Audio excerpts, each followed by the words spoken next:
Filipenses capítulo 4, versículos 10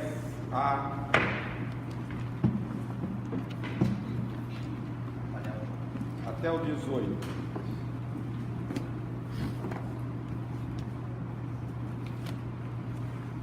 Filipenses 4, 10 a 18. Todos acharam? Amém. Podemos ler? Diz assim: alegrei-me sobremaneira no Senhor, porque agora uma vez mais renovaste a meu favor o vosso cuidado, o qual também já tinhas antes, mas vos faltava oportunidade. Digo isso não por causa da pobreza, porque aprendi a viver contente em toda e qualquer situação. Tanto sei estar humilhado, como também ser honrado. De tudo e em todas as circunstâncias já tenho experiência, tanto na fartura como na fome, assim de abundância como de escassez. Tudo posso naquele que me fortalece. Todavia fizeste bem, associando-vos na minha tribulação. E sabeis também vós, ó Filipenses, que no início do Evangelho, quando parti da Macedônia, nenhuma igreja se associou comigo no tocante a dar e receber, senão unicamente a vós outros. Porque até agora, até para Tessalônica, mandaste não somente uma vez, mas duas, o bastante para as minhas necessidades. Não que eu procure o donativo, mas o que realmente me interessa é o fruto que aumente o vosso crédito. Recebi tudo e tenho abundância. Estou suprido desde que Epafrodito me passou às mãos o que me veio da vossa parte, como aroma suave, como sacrifício aceitável e aprazível a Deus. Em que circunstância Paulo está escrevendo esta epístola? A Bíblia relata 3 prisões que Paulo passou. A primeira delas foi, depois no capítulo 28 de Atos, ele vai para Roma e ele é preso domiciliar, junto com a guarda, e essa epístola possivelmente foi nos últimos momentos da sua prisão, da sua segunda prisão, lá em Roma, a primeira em Roma. E ele fala uma coisa interessante. Ele diz lá no capítulo 1 que toda a guarda pretoriana que iam rendê-lo de 2 em 2 horas, ele fala, toda a guarda ouviu o Evangelho. Quando ele chega aqui no final, no capítulo 4, na saudação, ele fala, os de César vos saúdo. Sinal que ele estava preso, mas o Evangelho não. Isso aí. E ele, dentro da cúpula romana, ele conquista pessoas, pessoas são salvas. E o início do Evangelho em Filipos foi por uma imposição do Espírito. A Bíblia diz que Paulo intencionava descer à Ásia para pregar o Evangelho na Ásia, e ele foi impedido pelo Espírito Santo. E a Bíblia diz que ele é impedido, e à noite ele tem uma visão, que um cidadão aparece para ele na visão e diz, passa a Macedônia e ajuda-nos. E ele diz que pelo o Espírito, ele toma essa iniciativa e entra na Europa. A primeira igreja que ele funda na Europa é a igreja de Filipos. Ali ele encontra a Lídia, uma asiática de Tiatira, vendedora de púrpura. Ali ele encontra um romano, europeu, o centurião, o guarda da cadeia que foi salvo, ele e a sua família. E ali ele encontra os judeus, ele encontra todas as raças. E ali ele inicia um trabalho. E esta igreja se apega profundamente a Paulo. É interessante ele notar, ele fala assim, eu não estou procurando donativo. O meu interesse é que vocês tenham crédito. porque toda vez que nós abrimos as mãos para abençoar alguém, quem é o maior abençoado somos nós, e nós temos uma conta celeste que Jesus registra. Ele fala que aumente o vosso crédito, porque tudo que você faz aqui, Deus registra. Você, pastor, ele foi para lá para poder transformar a vida de 3 pessoas. A Lídia, a mulher endemoniada, e o carcereiro. Ele foi embora.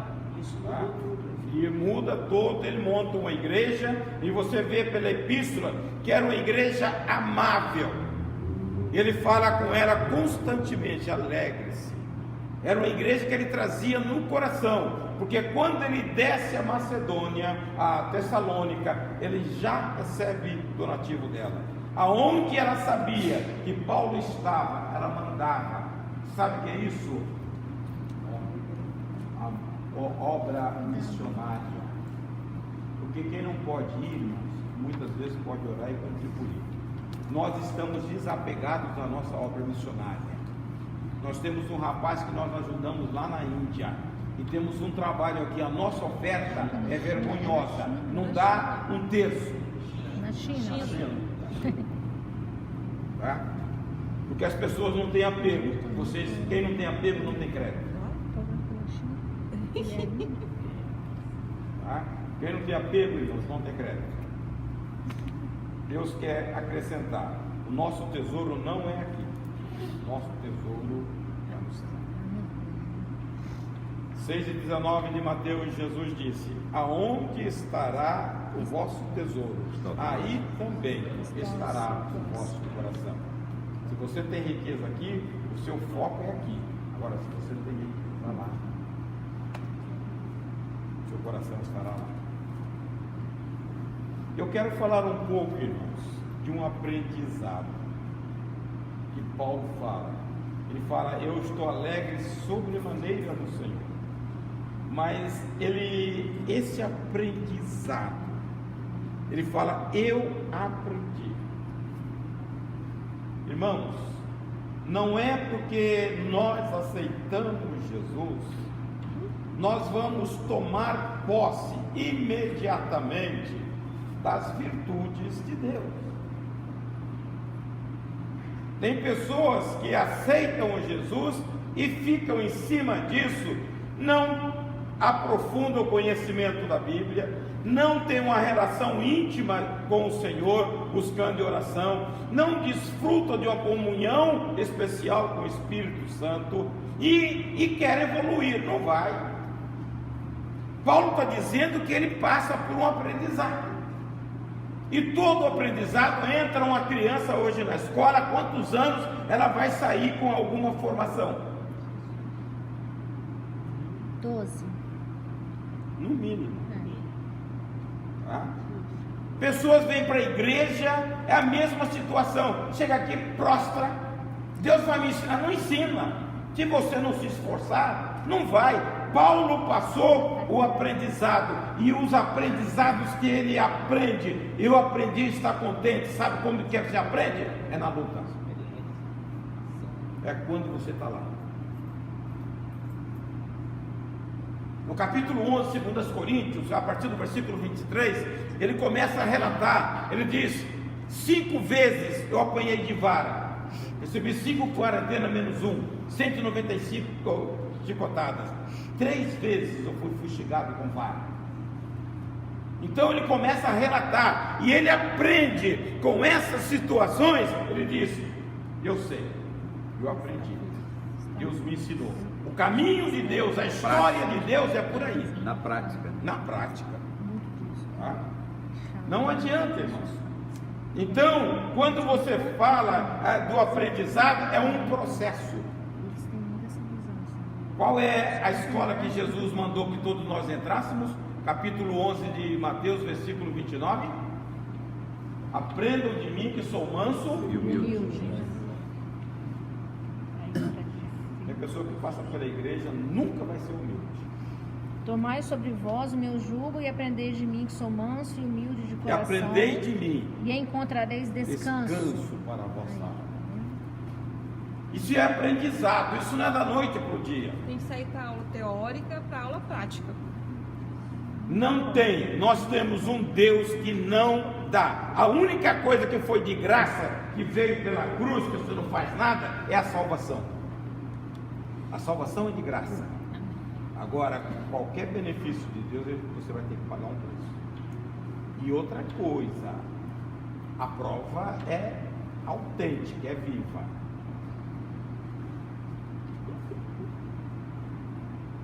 É verdade. Quando você entra num processo, irmãos, que Deus te leva e você abre o coração para Deus mudar, você pode saber que no final vai ter uma prova viva. E aí você precisa passar. Leia lá, primeiro capítulo de Tiago, versículo 12.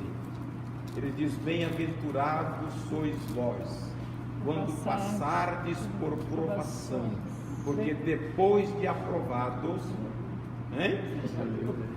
vocês demoram demais. Bem-aventurado varão que sofre a tentação, porque quando for provado, receberá a coroa da vida, a qual o Senhor tem prometido aos que o amam. Eu gosto da versão atualizada.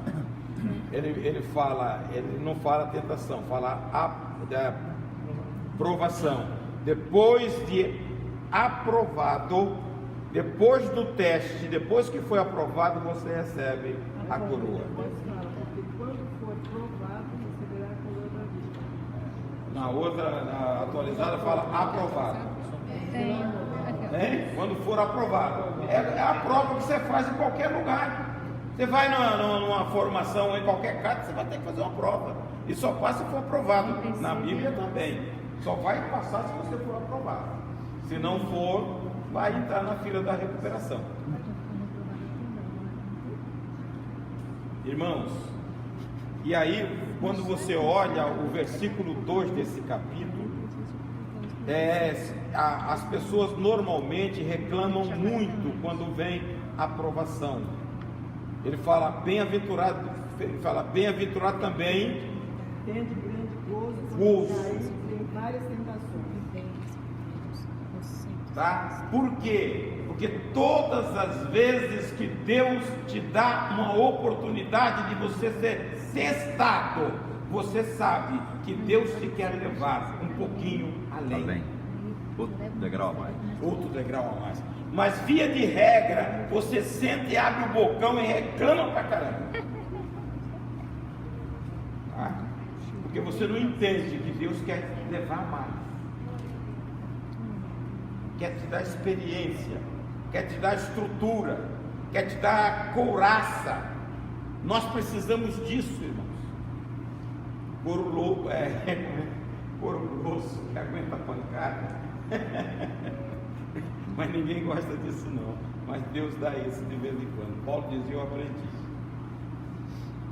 Ter contentamento. E ele diz que ele sabia ter contentamento, tendo ou não.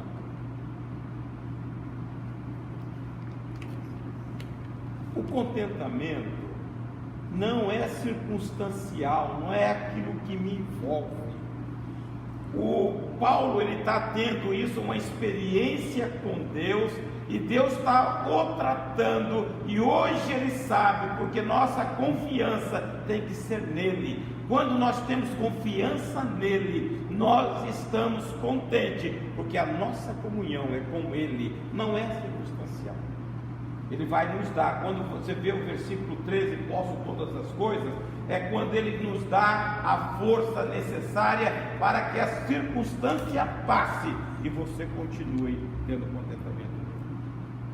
Paulo diz em 1 Timóteo, se não me engano, 4 e 6, que a piedade com contentamento, ele diz que ela é proveitosa para tudo. Mas há no meio do ser humano, evangélico também, uma insatisfação que gera em nós. 1 Timóteo 4:8. 4:8, né?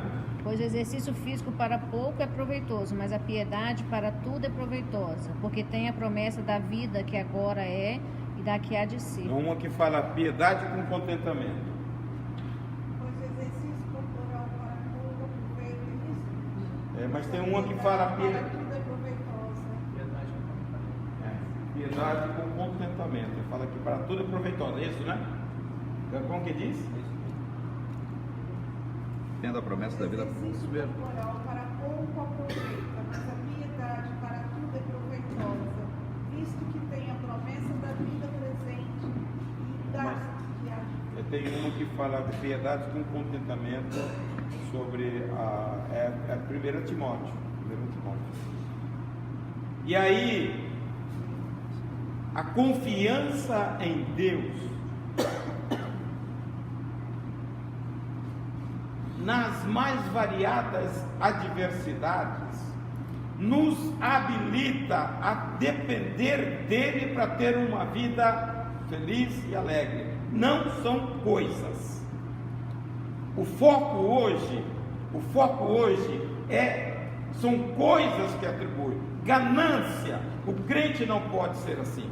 O crente tem que se contentar com o Senhor, a nossa suficiência. Leia lá 2 Coríntios 3 e 5, que diz que Ele é a nossa suficiência. 1 Timóteo 6,6, pastor. Mas 6, é grande 6. ganho a piedade com contentamento. Contentamento, é isso aí. 6,6, né? 3 e 5.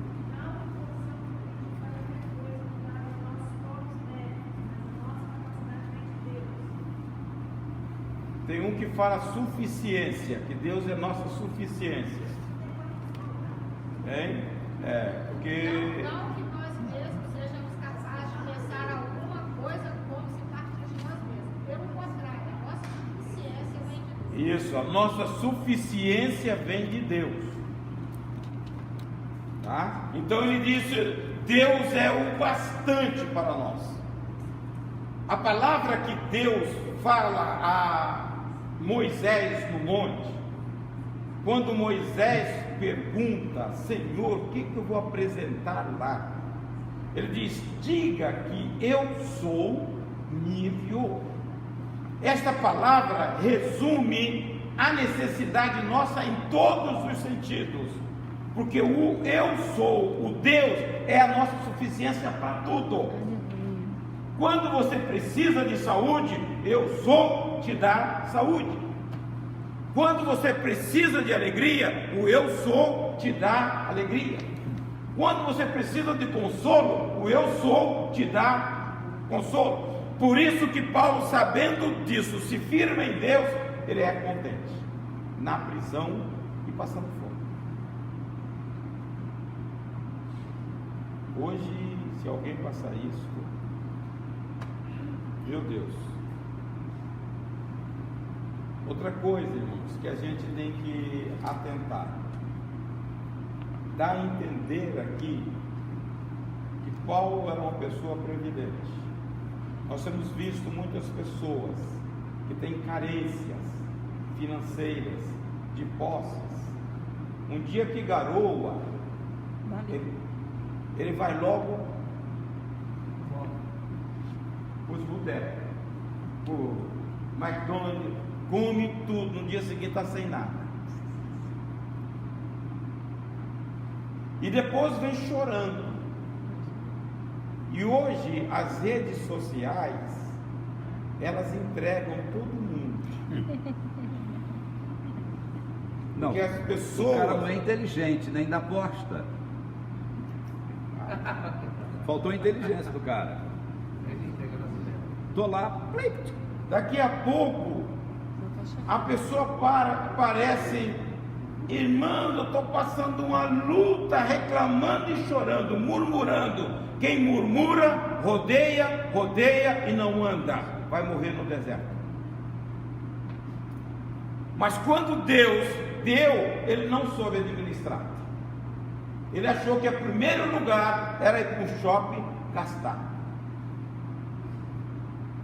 Nós precisamos ter atentar. Nós estamos com uma filosofia, a mesma do americano, de gastar. O asiático poupa. Nós aqui estamos gastando sem medida. daqui a pouco amanhã. Você chega o início do ano, como nós temos uma carga grande, seguro que vence, escola que vence, IPVA que vence, mas as pessoas chegam em dezembro, eles compram sem medida. Depois ficam reclamando. São 5 meses de trabalho para pagar imposto. Hein? São 5 meses de trabalho para pagar só imposto. Então você tem que precaver.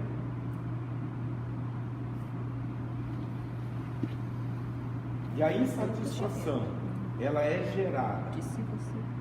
E outra coisa, eu vou falar aqui que é sério.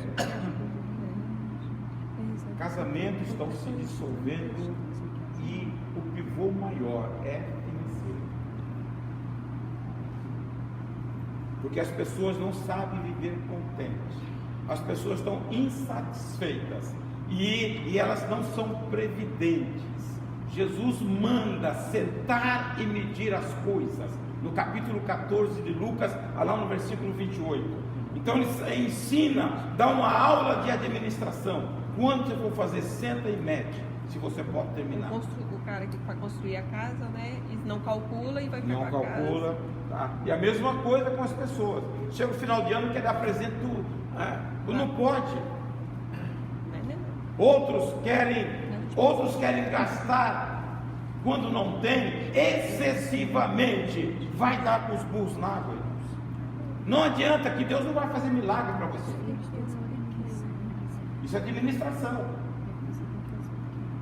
E aí complica ele, complica o cônjuge, complica a família, complica todo mundo. Depois chora aos pés do Senhor. Você pode orar. Tem um versículo, Provérbios 15, se me engano, 16. E tem um outro que é Provérbio também, fala que a riqueza pegada assim rápida, ela gera, não sei se é melhor é o pouco, 15:16. Melhor é o pouco havendo temor do Senhor do que grande tesouro onde há inquietação.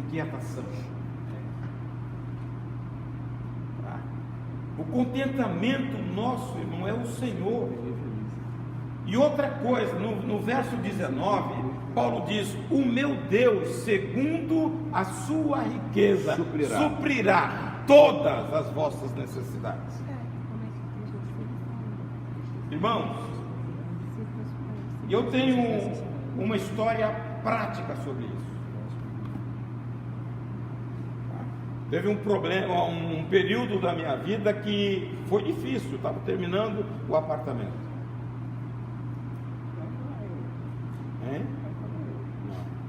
E a gente, o recurso tinha acabado. Veio 94 o plano real. Aquele ganho que a gente tinha do over acabou. E aí o pessoal que tinha bala na agulha falou: não, nós queremos terminar o prédio logo, vamos aumentar as prestações. E eu estava sem nada, e aí? Há uma necessidade, irmãos, quando eu falo de versículos e memorização. Eu saía para o trabalho com a cabeça cheia de versículos decorados. Quando eu me achava pensando nos problemas. 4:19, 3:20 de Efésios, 5:8 de 1 Pedro. Eu tinha que metralhar, porque o inimigo me fuzilava a mente. Eu tinha que estar todos os versículos de cor, na ponta da língua. E aí vocês hoje não dão importância. Se você só vence batalha através da espada do Espírito, ela na mente e no coração. Nós passamos uma fase de mais ou menos 6 meses. Foi um teste muito profundo. Mas Deus me deu contentamento nessa fase. Eu chegava em casa caminhando e cantando. Ele ia falava: cadê? Já vai ter? Falei: Deus vai prover. Isso aí é para o trabalho. Porque sempre Deus coloca alguém, né? Um Tomézinho atrás da gente. Tadinha, né? Tinha que sobrar para ali. Mas olha, eu vou dizer uma coisa, eu tenho uma experiência. Foi ali que eu aprendi a ter contentamento na dificuldade, e eu aprendi uma outra coisa: a não andar ansioso. Eita glória, a gente chega lá, Bíblia. Foi um período difícil, porque a Bíblia fala para você não andar ansioso. Se você está com o bolso vazio, meu irmão, e você tem filho na escola, olha, só a graça. Tá? Só a graça. Eu falei, nós sentamos, eu falei todos eles, ó, nós não podemos pagar mais ônibus. Eles iam para a escola a pé. Lanche não tinha, ali é que fazia. E eles, numa boa, tênis, negócio que adolescente gosta, nós não temos. Eles sabem, o Fabinho sabe, tá? E nós passamos uma fase, todos eles numa boa. Falei, se pudesse só no final do ano, no 13º. Nós estamos passando em crise. Pior que no 13º. Tá? E Deus nos deu vitória. Por quê? Porque nós aprendemos a ter contentamento. Mas a minha mente ficou com a palavra de Deus. Se você pegar aqui, falar sobre isso para mim, eu vou te dar uma série de versículos encadeados, porque eu tive que aprender para enfrentar a barra. Porque a hora que você menos espera, o inimigo fala, e aí agora? Como vai ser? Amanhã, vai vencer, e aí? Mas aí está um segredo. Você criar os seus filhos não ostentando com marca, com não sei o quê, com não sei o quê, com não sei o quê. Porque quando chega numa hora dessa, quando não tem, eles já estão acostumados com 5 e ele tem. E a gente precisa, irmãos. Então eu tenho uma experiência nesse sentido, para você ter contentamento, tá? Diante de Deus, porque Ele é fiel. Quando vinha a luta, eu citava o 19: o meu Deus, segundo a sua riqueza em glória, suprirá todas as necessidades. Deus não nos dá desejo, pode até dar, mas Ele tem um compromisso conosco com as necessidades. E as necessidades do crente estão elencadas ali no capítulo 6 de Mateus, a partir do versículo 25. Com o que vai comer, com o que vai vestir. Essas são as básicas das básicas. E Deus tem um compromisso, Ele não vai cumprir aquilo que o Davi, o salmista, viu. Eu nunca vi um justo mendigar o pão, nem a sua necessidade. Entendeu como é? Desamparado, nem a sua descendência mendigar o pão. Então isso Deus é fiel. Quando nós precisamos confiar nesse Deus e alegrar nele. O grande problema disso aqui é uma mudança que nós temos que fazer nos nossos conceitos, irmãos, na nossa mentalidade.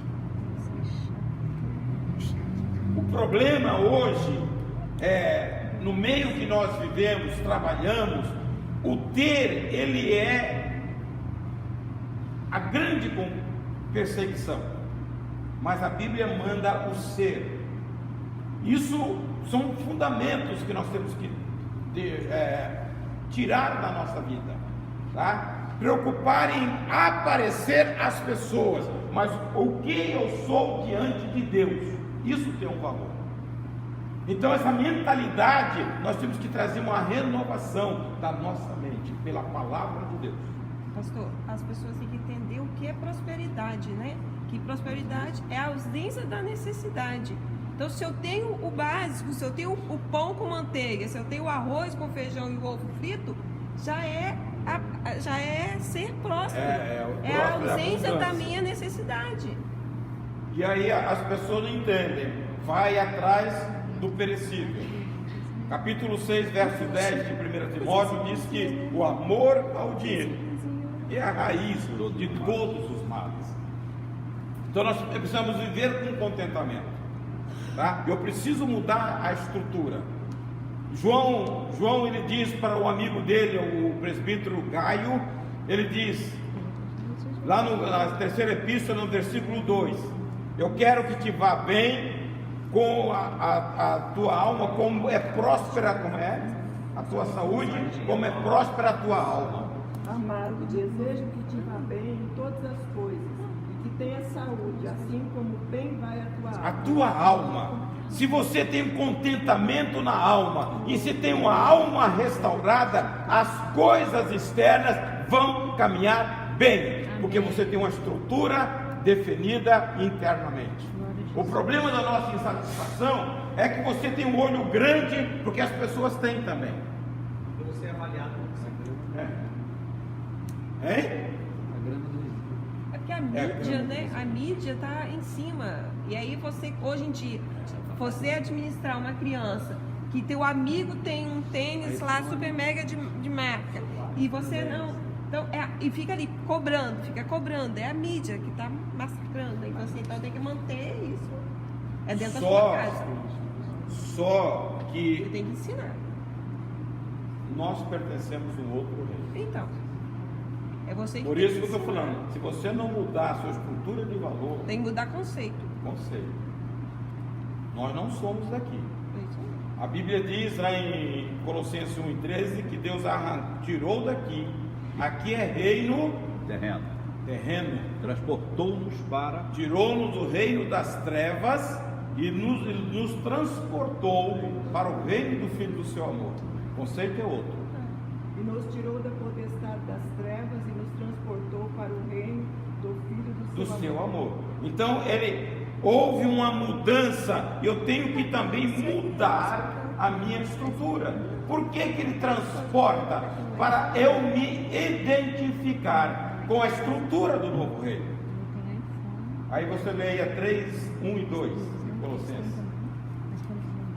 Portanto, se já ressuscitaste com Cristo, Se você está buscai lá, as coisas que são de cima, onde Cristo está sentado à destra de Deus. Pensai nas coisas que são de cima e não nas que são da terra. mas o que ocupa a nossa mente? São as coisas aqui. Aqui você está sujeito a todo tipo de trovoada. Lá não, porque lá tem paz, alegria e gozo no Espírito Santo. Quando nós aprendermos a desfrutar espiritualmente dessa posição, nós vamos ter uma vida salutar. Mas é mudança, tem que mudar a cabeça. Não adianta. Mas aí você tem que ter essa vida que você está ensinando. Vida uma com vida de contentamento. Para você viver sentado nas regiões celestes. Que você aqui não adianta, você vai ter toda hora problema, desentendimento. Isso faz parte, com o marido com a mulher, são os pais com os filhos. Você vai se aborrecer. Mas como está o seu coração? Por que as pessoas afundam rapidamente? Porque elas não têm estrutura interna. A parte interna dela não foi desenvolvida, não foi restaurada. E Deus quer trabalhar aí. Não é na aparência. Deus quer mudar o nosso coração. Deus quer mudar o nosso conceito. Caráter. O nosso padrão, irmão, o nosso padrão é do sobrenatural. Deus é espírito. Deus não é daqui, Deus é de lá.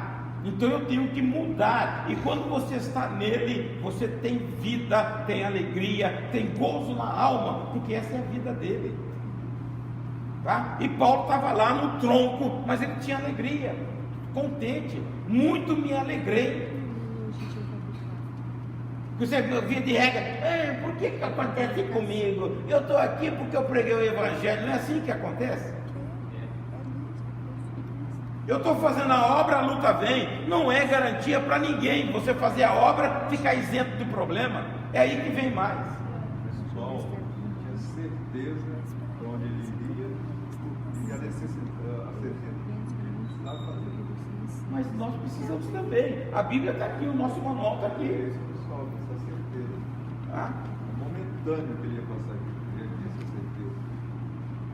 Ele toma aquele monte de surra, açoite para todos os lados. Capítulo 8, versículo 18 de Romanos, ele fala assim: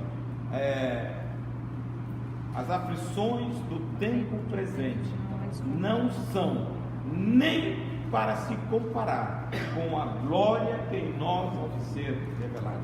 Não julgando, né, que não está em nós mais. O pastor que se suicidou e gravou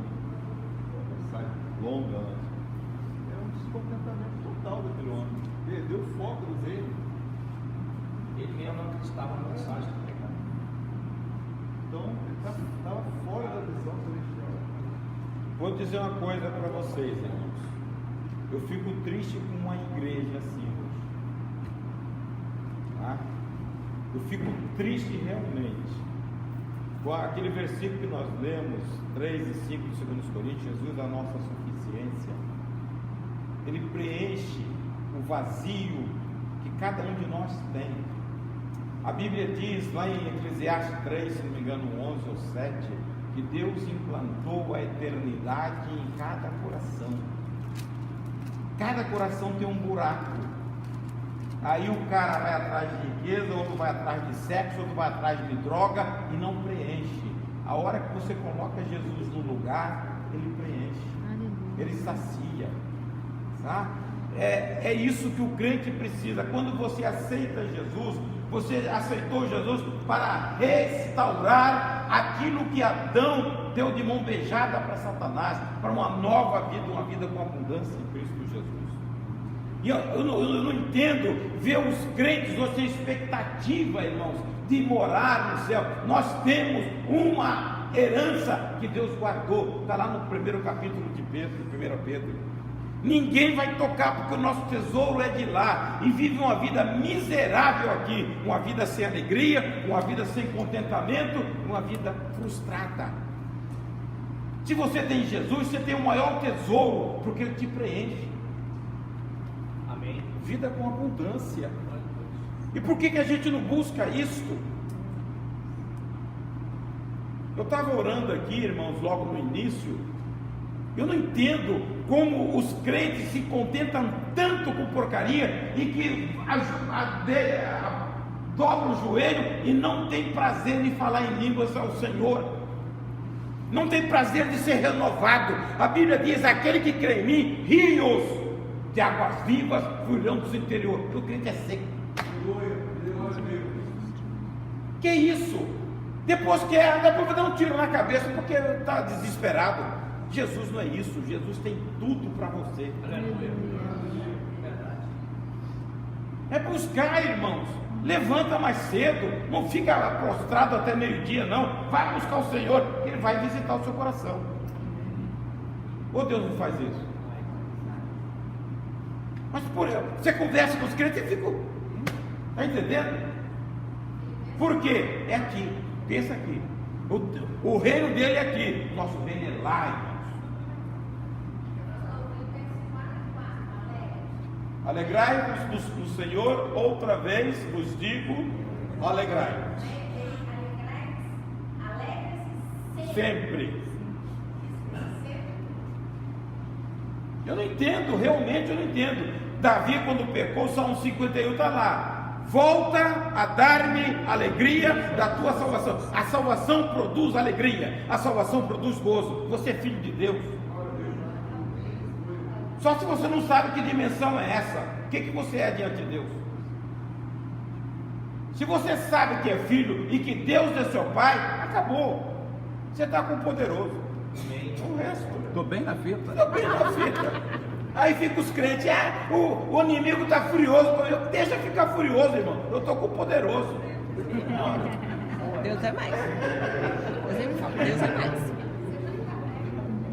Fica aí todo mundo com medo, medroso. Vê crente que fala mais em capeta do que em Deus. Você está com o Todo-Poderoso. Eu sou, Jesus diz, Deus diz, o Todo-Poderoso. Ninguém está com você. A Carlinha não ouviu essa. A Carlinha não ouviu. Hein? A Carlinha não ouviu essa. Não, eu fico, rapaz, sabe o que é isso? É falta de conhecimento. João diz: aquele que está nele, o diabo não toca. Olha o capítulo 3 e 3 aí de Colossenses. A nossa vida está escondida em Cristo Jesus, lá no braço dele. Quem é o corajoso que vai lá tirar você? Porque morrestes e a vossa vida está oculta juntamente com Cristo. Com Cristo, quem é que vai lá? Ó? Jesus já pisou na cabeça de Satanás, tomou a chave dele, da morte do inferno, falou: dá para cá. E vai e faz um cortejo público e fala: você é um patinho. Está lá em Colossenses 2:15. Tá? A Bíblia diz que ele faz um cortejo praça pública e mostra ele é vencido. E despojando os Expôs. E agora ficou crente com medo danado, rapaz. E despojando os principados e potestades, os expôs publicamente. Expôs publicamente, fez um cortejo e falou assim: olha aí, chama a banda aqui que eu vou mostrar. É vencido. Já tomei a chave dele. Entendeu? É isso que Jesus fez, rapaz. Porque isso aí eram os romanos que faziam. E Paulo fala a mesma simbologia. Os romanos, quando vencia um, ele ia escarnecia do cara até o último em praça pública. E Jesus fez isso com Satanás. Então você tem vitória. Aleluia. É bom saber história, para você valorizar o que está escrito. Muitas vezes um versículo pequeno, ele avacalhava. Você foi vencido, você é nosso escravo. Jesus fez isso com Satanás. E a Bíblia diz que triunfou dele na cruz e nos deu esse direito. Você está escondido nos braços do Pai. Ninguém pode ir lá te tirar. Mas você precisa, irmão, mudar a cabeça, a estrutura mental. Você precisa revoluir a sua mente, pensar profundamente na Bíblia, o que Jesus fez para você. Nós éramos perdidos, derrotados, tristes, mas eu tenho a vida de Cristo em mim, eu tenho o fluir do Espírito dele em mim, que mora em mim. Se você tem o Espírito, você é dele. Se você é dele, você tem condição de ser alegre, porque o Espírito é Espírito de Deus. Glória a Deus. Mas se a gente não entende, fica aí todo borocochô. Um monte de crente borocochô. Por quê? Não sabe o triunfo do Senhor. A cruz, irmãos, libera para nós tudo que você precisa. Pastor, os crentes que têm muita depressão. Hein? Tem crente que tem muita depressão. Eu vou falar uma coisa.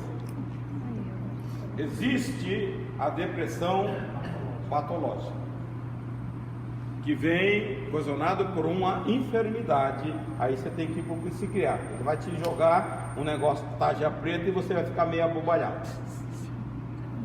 Não, porque o psiquiatra não está nem aí. Ele dá logo uma dopada do cara e bota ele meio fora do ar.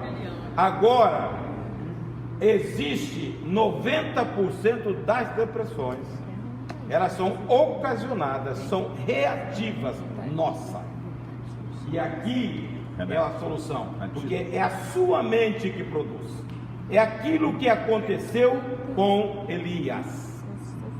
Elias teve um sucesso estrondoso, matou 850 profetas e saiu na boa. Aí ele escuta lá, a mulher fala: fala com ele que amanhã eu vou arrancar a cabeça dele. E ele começa a pensar: tadinho de mim, só eu fiquei, todo mundo zeloso e eu aqui, eu quero morrer. E aí ele foge. A mulher falou que ia matar. Aí ele vai lá para baixo dos ídolos e fica lá: Senhor, eu quero morrer. Contrassenso, né? A mulher prometeu morrer, ele fugiu. Você quer morrer, fica lá.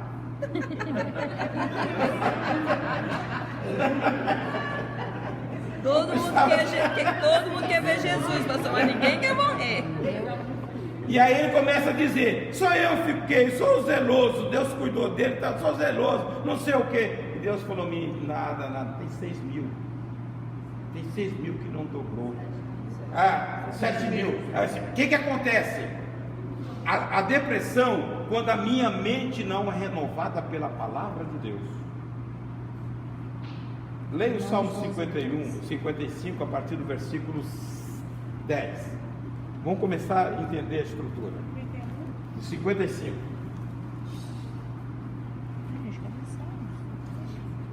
De dia e de noite andam ao redor dela, sobre os seus muros de iniquidade e malícia que estão no meio dela. Não é isso, não. 55 o quê? 55, um que fala assim: se fosse um inimigo, eu estaria pronto para resistir. Esse aí. Pois não era um inimigo que me afrontava, então eu teria suportado. Nem era o que me odiava, que se engrandecia contra mim, porque dele me teria escondido. Não, vai embora. Mas és tu, homem. Mas és tu, homem, meu igual, meu guia e meu íntimo amigo? Consultávamos juntos, suavemente, e andávamos em companhia na casa de Deus. Na casa de Deus. O que Satanás usa? Para ferir a nossa vida, ele usa as pessoas próximas. Para doer. Porque se vê um cara lá de fora que você não conhece, você monta a barraca. Fala que não entra. Mas se é uma pessoa que você tem total confiança, ele te fere. E aí você começa a trabalhar a mente. Por quê? Eu era tão legal com esse cara e esse cara fez tudo isso comigo. E o coração vai inchando. Daqui a pouco o seu coração ferve. E você não tem mais domínio. Aí começa o ressentimento, vem a amargura e vem a falta de perdão. Aí desencadeia todo tipo de doença. Isso que soma. Ansiedade, vem tudo. Tá? Então o que eu tenho que fazer? Aprender a blindar o meu coração. Tá? Isso não é fácil, irmãos. Você tem que... eu dou um valor muito grande a pessoas que param para meditar na palavra. Trazer a palavra para dentro do coração. Você não está isento. Jesus passou por isto. Você tem que olhar o exemplo de Cristo. Os irmãos não criam, falavam mal dele. As autoridades eclesiásticas, representantes de Deus, sumo sacerdote, falavam mal dele, que era glutão, que era beberrão, que era isso, que era aquilo. Mas Jesus passou e sem se ferir. Então eu tenho que aprender a proteger o meu coração.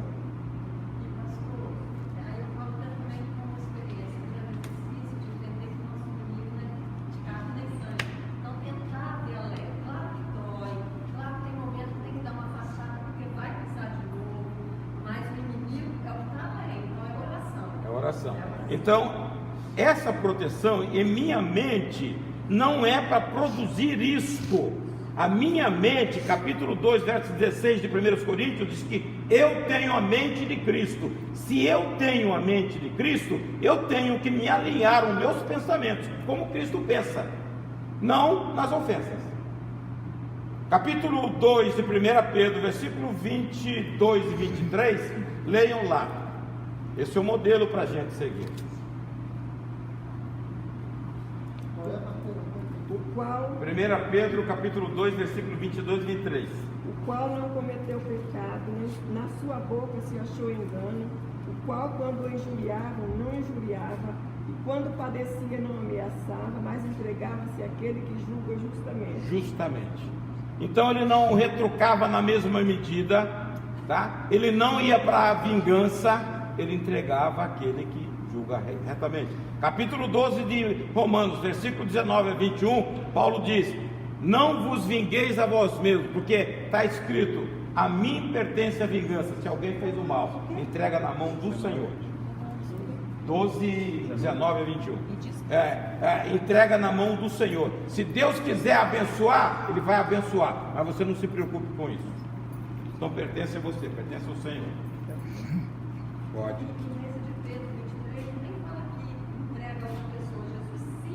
Se entregar. É isso aí, tem que fazer. Não vos vingueis a vós mesmos, amados, mas dai lugar à ira, porque está escrito: minha é a vingança, eu recompensarei, diz o Senhor.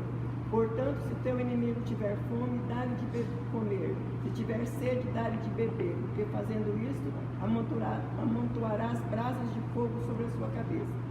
Não te deixes vencer do mal, mas vence o mal com o bem. Essa é a postura do crente. Tá? Crente vingativo está fora do projeto de Deus.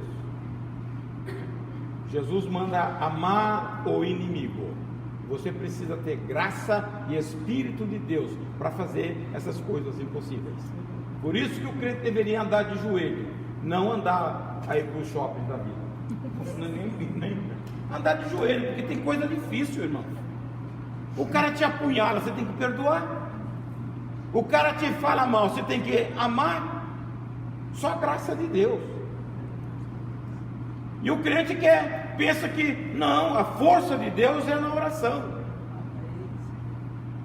Capítulo 6 e 10 fala: fortalecei-vos no Senhor e na força do seu poder. Então você tem que estar forte no poder de Deus. Não é na nossa capacidade. Muitas vezes você se ilude com isso. Então, irmãos, nós precisamos mudar a nossa estrutura. Pensar, meditar, trazer a palavra de Deus. Tudo isso são coisas práticas. Você está sujeito a todo tipo de bordado. No meio da igreja, irmãos, que não deveria ser um lugar, era um lugar de acolhimento, de refúgio, mas é onde Satanás usa as pessoas para ferir. Quando você tem uma estrutura no coração de cumprir a palavra, você propõe: eu vou ser bênção para as pessoas. Você senta e fala bem. Tem crente que senta e fala mal. Está fora daquilo que a Bíblia manda. A Bíblia diz: não saia da vossa boca nenhuma palavra torpe, mas só a que promove edificação. E nós olhamos para as pessoas, pré-julgamos. Capítulo 7 de Mateus fala: não julgueis para não seres julgados. Com a medida com que julgares, vocês serão julgados. Mas via de regra, nós temos: o juízo pertence ao Senhor, só Ele. Então, a estrutura da Bíblia tem que estar na nossa vida. Tem um versículo, capítulo 7, 12 de Mateus. Aquilo é um princípio que todos deveriam adotar. Assim fazei vós também. Não é isso? Leiam aí. Fazei vós também. Esse é um princípio, porque ele fala assim: isso está na lei e nos profetas. Isso vem lá de trás. Essa é a lei e os profetas. A lei dos profetas. Então, é o seguinte: se você quer bem, faça o bem. Se você quer amor, dê amor. Se você não quer ser julgado, não julgue ninguém. Essa é a lei. Esse é o princípio. Já o Tiago fala no capítulo 2, verso 14: assim falai e assim procedei, como deveis ser julgado pela lei da liberdade. Então eu não posso falar uma coisa e viver outra. Eu tenho que querer o que está na palavra. Irmão, não é fácil viver a palavra, mas Deus quer que a igreja dele seja uma igreja dinâmica e que viva autenticamente a palavra, que faça a diferença neste mundo com vida. Não é carregando uma Bíblia, não é vivendo o Evangelho, porque aquilo que você vive, você glorifica a Deus. Capítulo 5, verso 16 de Mateus, ele diz: assim brilha a vossa luz. Completa ali. Rapaz, amado mestre, assim brilha a vossa vossa luz luz diante dos homens, para que vejam. É isso aí, pastor. E glorifique vosso Pai que está no céu. Boa, minha irmã. Quando obrigado. você tem uma vida e você passa sem falar nada com ninguém, as pessoas vão te olhar e vão glorificar a Deus. Isto é glória para o Senhor. Para isso nós existimos. Quando Jesus está saindo, ele fala: o Espírito me glorificará. E ele está saindo e fala: Pai, eu te glorifiquei. E o Espírito me glorificará. E a igreja tem que glorificar o Senhor. Nós somos corpo dele. Para você glorificar, você tem que viver. Aleluia. Mudar essa cabeça, tá? Esse sistema operacional que nós trouxemos do passado, mudar pela palavra e ter uma mente, um outro diferente, que você aceita coisa nova, porque quando você bitola, você se torna um outro velho. Vem qualquer novidade, se derrama. E a palavra de Deus é renovadora. Amém? Amém.